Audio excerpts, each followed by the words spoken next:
So నేను C దగ్గర 3 తీసుకుంటున్నా. నాకు ఆల్రెడీ ఏ దగ్గర 2 ఉంది, బి దగ్గర 1, సి దగ్గర ఏం తీసుకున్నా 3 తీసుకుంటున్నా.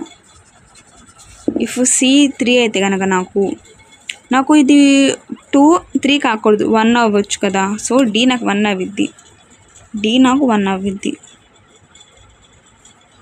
ఓకే అయిపోయింది. ఇప్పుడు నాకేముంది, బిలో ఇంకో ఛాన్స్ ఉంది కదా. సో ఇఫ్ బి నాకు 3 అయితే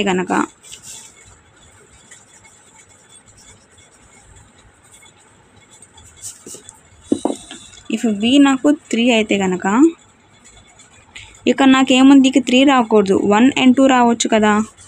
సో సి నాకు 1 or 2, 1, 2. నేను ఇప్పుడు సపోజ్ 1 తీసుకుంటే సి నేను సి 1 తీసుకుంటే ఇక నాకు 1, 2 రాకూడదు, అడ్జసెంట్ ఉన్నాయి, 3 రావచ్చు కదా. డి నాకు 3 అవ్విద్ది.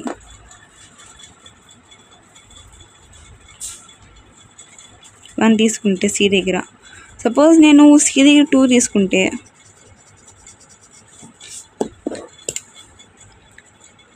ఇక నాకు 1 రావచ్చు, 3 రావచ్చు కదా. 1